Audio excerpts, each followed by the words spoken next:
Episode की starting में दिखाया जाता है कि वह स्नेक जिनिंग के सामने एक प्रस्ताव रखते हुए बोलती है कि तुम्हें यह बात जानना जरूरी है कि वह हजारों सालों से स्प्रिंटविल लेक से बाहर नहीं निकले हैं। साओबाई पूछता है पर क्यों?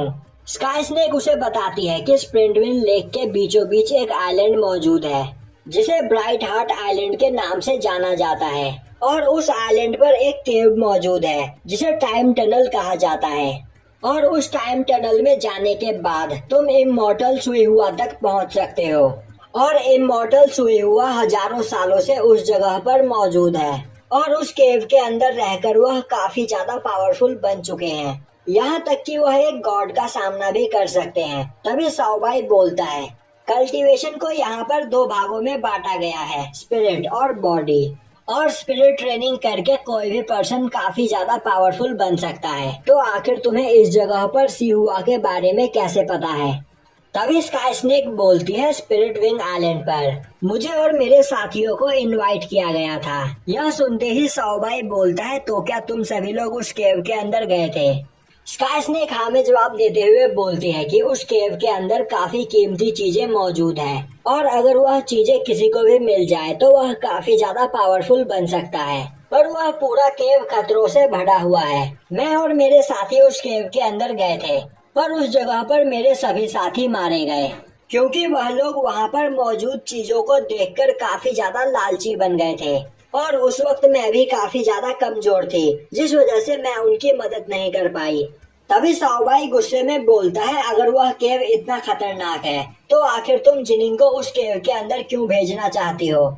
यह सुनकर स्काई स्नेक बोलती है मैंने बस यहाँ पर एक सजेशन दिया है जल्दी ज्यादा पावरफुल बनने का और अब यह तुम लोगों पर डिपेंड करता है कि आगे तुम क्या करते हो। जिनिंग बोलता है मैं इसके लिए तैयार हूँ। साओबाई बोलता है नहीं तुम यह नहीं कर सकते हो। तभी जिनिंग बोलता है अंकल बाई मैं जी फैमिली का प्रिंस हूँ और मैंने यह फैसला कर लिया है कि मैं यह जरूर करूँगा तो आप मुझे यहाँ पर नहीं रोक सकते हो। अब यह सुनकर साओबाई बोलता है तो ठीक है उस केव के अंदर मैं भी तुम्हारे साथ जाऊंगा। तभी स्काई स्नेक बोलती है नहीं एक टाइम पर उस केव के अंदर बस एक ही पर्सन जा सकता है और अगर उस जगह पर तुम हमारे साथ होगे तो हम कुछ भी नहीं कर पाएंगे। यह सुनते ही जिनिंग बोलता है अंकल भाई आपको और क्वीन यू को वापस क्लैन में लौट जाना चाहिए और अब वह स्काई स्नेक के साथ वहां से आगे जाने लगता है। वहीं पर साओबाई को कुछ अजीब लग रहा होता है। तभी क्वीन यू साओबाई से बोलती है अंकल भाई अब हमें क्या करना चाहिए? जो सुनते ही साओबाई बोलता है कि हमें जल्द से जल्द किंग के पास जाकर उन्हें इस बारे में बताना चाहिए। दूसरी ओर जिनिंग स्काई स्नेक के साथ उस जगह की ओर जा रहा होता है और अब एक काफी लंबा रास्ता तय करने के बाद वह उस आइलैंड तक पहुंच जाते हैं। अब उस जगह पर पहुंचकर स्काई स्नेक उसे बताती है कि जिस डीमन स्नेक ने उन पर अटैक किया था उस स्नेक का नेस्ट भी इसी जगह पर मौजूद है। यह सुनते ही जिनिंग गुस्से में बोलता है तो आखिर वह अभी कहाँ पर है? स्काई स्नेक बोलती है वह अभी तुम्हें यहाँ पर नहीं मिलेगा क्योंकि जी फैमिली के लोग उसका शिकार कर रहे हैं, इसी वजह से वह कहीं पर छिपा होगा। अब जिनिंग स्काई स्नेक से उस केव के अंदर जाने का रास्ता पूछने लगता है जिसके बाद स्काई स्नेक जिनिंग को वहां जाने का रास्ता दिखाती है और अब वह उससे अपना ध्यान रखने के लिए बोलती है और अब वह वहां से चली जाती है। दूसरी ओर जिनिंग उस केव की ओर आगे बढ़ने लगता है और अब चलते चलते उसे वहां पर वह केव दिख जाता है जिसे देखते ही वह काफी तेजी से उस केव के अंदर भागने लगता है।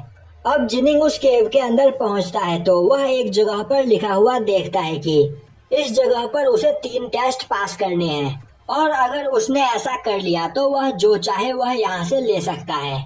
अब यह पढ़ते ही जिनिंग चारों ओर देखने लगता है। तभी उन केव्स की दीवारों से कुछ चीजें नीचे गिरती है जिसके बाद वह सभी चीजें धीरे धीरे किसी मॉन्स्टर वॉरियर में चेंज हो जाती है और अब वह वॉरियर गुस्से में बोलता है जो भी पर्सन इस केव के अंदर बिना परमिशन के घुसता है हम उसे जान से मार देते हैं। अब देखने में वह वॉरियर्स जिनिंग को काफी ज्यादा कमजोर लगते हैं पर तभी वह देखता है कि उस जगह पर वैसे कई सारे वॉरियर्स मौजूद होते हैं।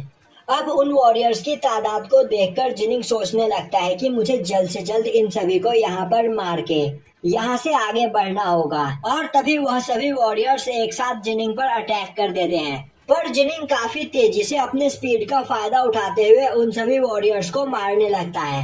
अब वह उन वॉरियर्स को मारकर आगे बढ़ता है तो वह अपने सामने एक बीस्ट को देखता है, जिस बीस्ट को देखकर जिनिंग काफी ज्यादा हैरान हो जाता है। और तभी वह बीस्ट जिनिंग के आंखों के सामने से गायब हो जाता है और तभी दोबारा कुछ वॉरियर्स जिनिंग पर अटैक कर देते हैं, जिन्हें जिनिंग काफी आसानी से मार देता है और बोलता है कि अब तक तुम कहां पर छिपे हुए थे। तभी वह देखता है कि उसने एक वॉरियर का सर काट दिया होता है, पर इसके बाद भी वह वॉरियर जिनिंग से फाइट करने के लिए आगे बढ़ रहा होता है और अब वह अपने सर को उठाकर दोबारा कनेक्ट कर लेता है।